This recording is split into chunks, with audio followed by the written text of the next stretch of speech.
কোনো একদিন মুসা আলাইহিসসালাম আল্লাহর কাছে জানতে চাইলেন, হে মাবুদ, এই পৃথিবীতে আমার চাইতে বুদ্ধিমান কোনো পায়গম্বর কি আপনি সৃষ্টি করেছেন? উত্তরে আল্লাহ তাআলা বলেন, হে মুসা, তোমার চাইতেও অধিক বুদ্ধিমান একজন আছে। এই কথা শুনে মুসা আলাইহিসসালাম বললেন, হে মাবুদ, আমি তাকে দেখতে চাই।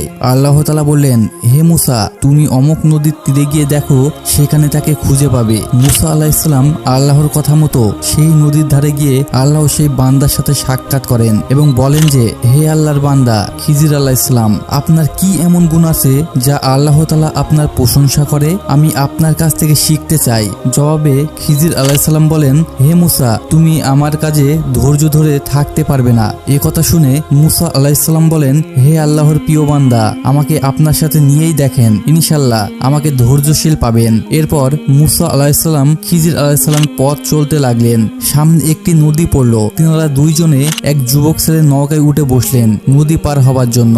যখন নদী পারাপার শেষ হলো, তখন খিজির আলাইহিসসালাম সেই ছেলেটির নৌকাটি একটু ফুটো করে দিলেন। এটা থেকে মুসা আলাইহিসসালাম খিজির আলাইহিসসালামকে জিজ্ঞেস করলেন, হে ভাই খিজির, নৌকাটি আপনি কেন ফুটো করলেন? জবাবে খিজির আলাইহিসসালাম বললেন, হে ভাই মুসা, আমি বলেছিলাম না তুমি ধৈর্য ধরে থাকতে পারবে না? তারপর পথিমধ্যে খিজির আলাইহিসসালাম একটি বালক ছেলেকে হত্যা করলেন। এটা দেখে মুসা আলাইহিসসালাম উত্তেজিত হয়ে খিজির আলাইহিসসালামকে জিজ্ঞাসা করলেন, আপনি কেন এই নিরপরাধ ছেলেটিকে হত্যা করলেন?